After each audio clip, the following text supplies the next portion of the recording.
नमस्कार सभी साथियों का स्वागत करता हूं एक बार फिर से आप सभी का आपके अपने इस यूट्यूब चैनल 12 क्लासेज में।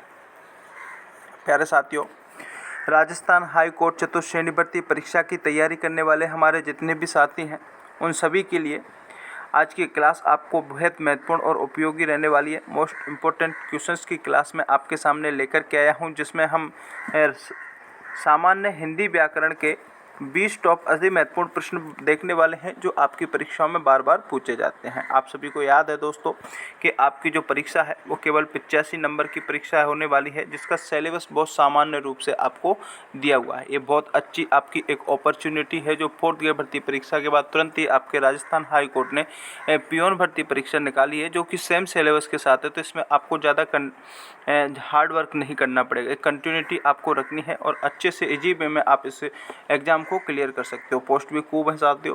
तो आज की हमारी जो क्लास है सामान्य हिंदी व्याकरण के साथ रहने वाली है। आप सभी को याद है कि हिंदी के 50 प्रश्न आपकी परीक्षा में पूछे जाएंगे और इन 50 प्रश्नों का एक एक प्रश्न को मैं आपको अच्छे तरीके से क्लियर करा दूंगा। आपको बस अपनी क्लासों से जुड़ना है। अपने चैनल पर पहली बार आए तो चैनल को सब्सक्राइब जरूर कर लेना। अब चलो शुरू करते हैं। क्लास बहुत शानदार और ज़बरदस्त रहेगी। एक एक प्रश्न को आपको बड़े ध्यान से देखना है और लास्ट में कमेंट जरूर करना कि आप 20 में से कितने प्रश्न सही कर रहे हो। पहला प्रश्न आपके सामने है दोस्तों, बहुत शानदार ज़बरदस्त लेवल का प्रश्न है। पूछा गया प्रश्न मैं आपको बता दूं कि यह एक प्रश्न है वो PYQ यानी कि प्रीवियस आपकी जो परीक्षा है उनमें पूछा गया प्रश्न है और जो आंसर माना है मैं वही आपको आंसर बताने वाला हूं। तो आपको एक एक प्रश्न को ध्यान से पढ़ना है और राइट आंसर कमेंट करके जरूर बताना। पहला प्रश्न क्या कह रहा है कि अनुरक्त है। क्या है भाई? अनुरक्त है। और अनुरक्त का उपयुक्त विलोम शब्द क्या होगा? विलोम शब्द आप सभी जानते हो, विलोम शब्द क्या होता है? विपरीत अर्थ देने वाला, यानी कि विलोम जैसे रात है तो रात का विपरीत क्या होगा? दिन होगा। ये इसके विलोम शब्द आप सभी जानते हो भाई, कंपटीशन की तैयारी करते हो, इन सभी चीज़ों से आप बड़े ही अच्छे से परिचित होंगे। अनुरक्त का विलोम आपको दिखाना है आरक्त, विरक्त, आसक्त, प्रतिरक्त। कमेंट जरूर करना है। एक एक प्रश्न का राइट आंसर आपको कमेंट करके बताना है। अनुरक्त का आपका जो विलोम शब्द होगा वो विरोक्त होगा, तो बी इसका राइट आंसर चला जाएगा। जितने भी साथी जुड़ रहे हैं सभी का स्वागत है। राधे राधे, खम्बा गणी, गुड इवनिंग सभी का साथियों, जुड़ जाइए। जो भी साथी चैनल पर पहली बार है वो चैनल को सब्सक्राइब जरूर कर लें, क्योंकि रोजाना डेली आपको अपने इस चैनल पर आपको हाई कोर्ट की तैयारी कराई जा रही है और रोजाना क्लासें आपको देखने को मिलेंगी।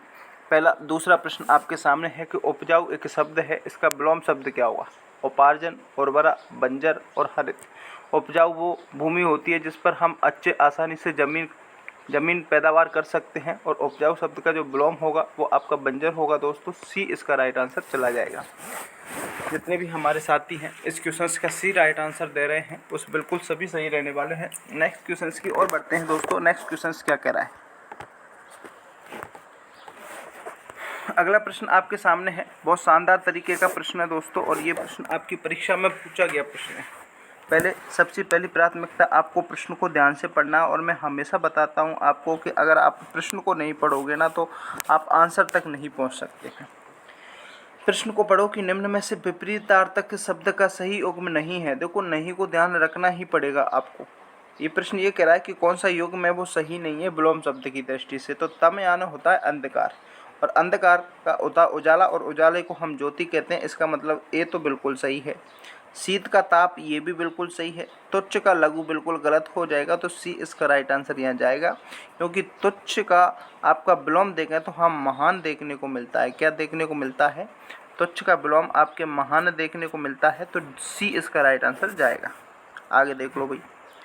अब ये आपके क्या है भाई? लोकोक्ति से प्रश्न है और लोकोक्ति से आपके प्रश्न है वो जरूर पूछा जाएगा। प्रश्न ये कह रहा है कि लेना एक न देना दो, यानी कि लेना एक न देना दो एक लोकोक्ति है। इसका अर्थ क्या होगा बताओ भाई?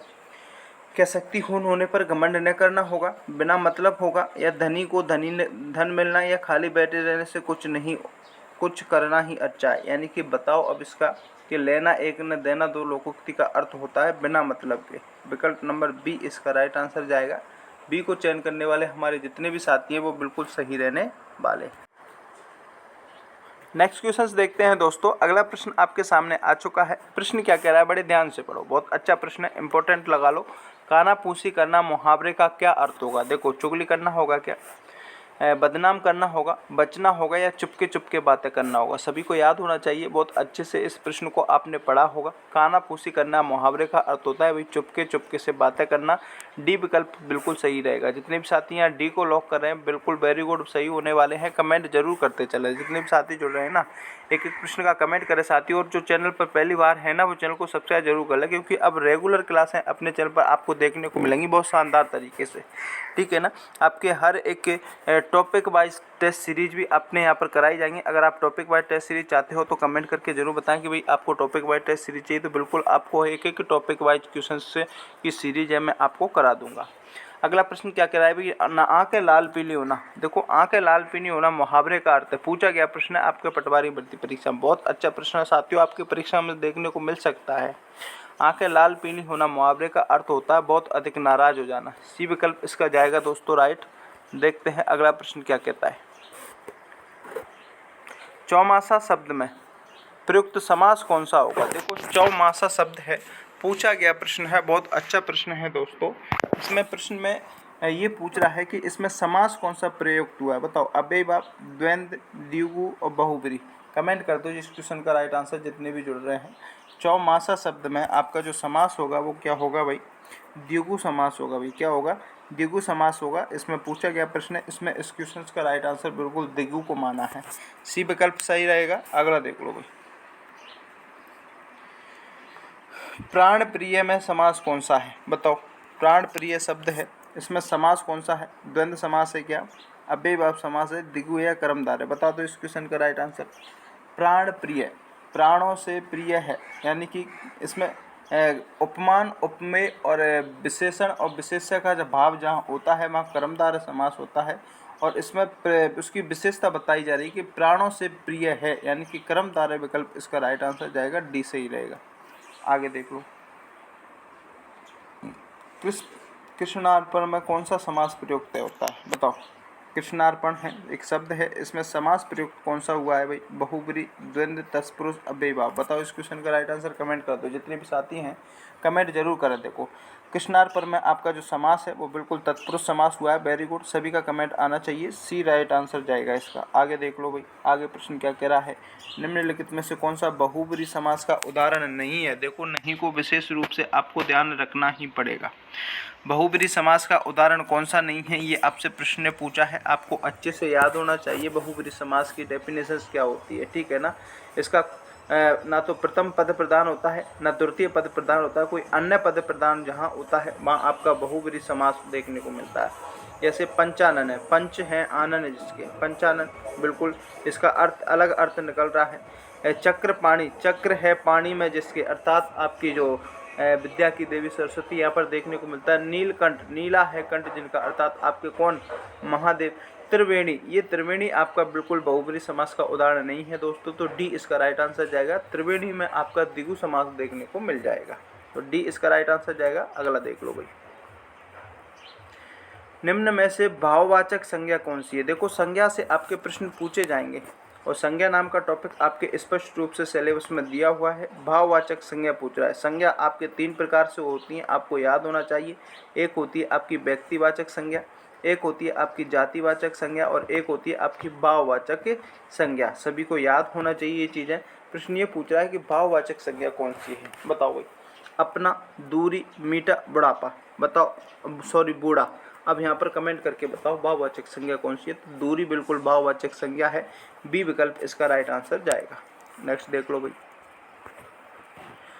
अगला प्रश्न क्या कह रहा है। अगला प्रश्न ये कह रहा है कि आपके जो 4 विकल्प दिए गए हैं इनमें से जातिवाचक संज्ञा का उदाहरण कौन सा नहीं है, ये आपसे पूछा है, बताओ। देखो विद्वान व्यक्ति, यानी कि वो व्यक्ति की जात विद्वान, गांव, सती, ये तो सभी आपकी जातिवाचक संज्ञा का उदाहरण है। नहीं पूछा है तो ठगी आपकी बिल्कुल जातिवाचक संज्ञा का उदाहरण नहीं देखने को मिलेगा, डी इसका राइट आंसर चला जाएगा। आगे देखो भाई, महात्म्य एक शब्द है और इस महात्म्य शब्द में संज्ञा कौन सी है ये पूछा है, या फिर हम यूँ कह सकते हैं कि ये महात्म्य शब्द है वो किसके अंतर्गत आता है। यहाँ जो 4 विकल्प दिए हुए उनमें से क्रिया, क्रिया तो बिल्कुल होगी नहीं, क्रिया तो वो होती है जिसमें किसी कार्य को करने का बोध होता हो। जातिवाचक संज्ञा बिल्कुल नहीं होगी दोस्तों आपके, सॉरी वहाँ महात्म्य शब्द पूछ रहा है, तो बिल्कुल आपके महात्म्य शब्द में भाववाचक संज्ञा बिल्कुल देखने को मिलेगी। सी विकल्प इसका राइट आंसर जाएगा। नेक्स्ट देख लो भाई, अगला प्रश्न क्या कह रहा है।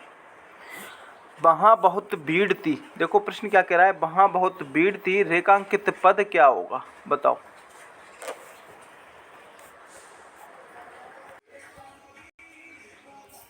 वहाँ बहुत भीड़ थी साथियों, प्रश्न ये पूछ रहा है इसमें रेखांकित पद में रेखांकित पद क्या होगा। व्यक्तिवाचक संज्ञा होगा क्या, भाववाचक संज्ञा होगा, जातिवाचक होगा, या में से कोई नहीं होगा। देखो आपके जो रेखांकित पद भीड़ है इसमें पूछा है, तो भीड़ में आपकी बिल्कुल जातिवाचक संज्ञा देखने को मिलेगी। सी इसका राइट आंसर जाएगा। आगे देख लो भाई, नायिका शब्द में प्रयुक्त संधि कौन सी होगी। देखो संधि पूछा है, संधि से आपके अक्सर दो प्रकार के प्रश्न पूछे जाते हैं। एक तो पूछा जाता है कि इसका संधि विच्छेद क्या होगा, और एक पूछा जाता है कि आपकी इसमें संधि क्या होगी। देखो हम नायिका शब्द में संधि की बात करें तो बिल्कुल यहाँ आपकी अयादि संधि है, और संधि विच्छेद की बात करें तो यहाँ पर नव प्लस यानी कि नायिका में आपका यहाँ पर देखने को मिल जाएगा। आगे देख लो भाई, नी प्लस रस का संधि क्या होगी भाई।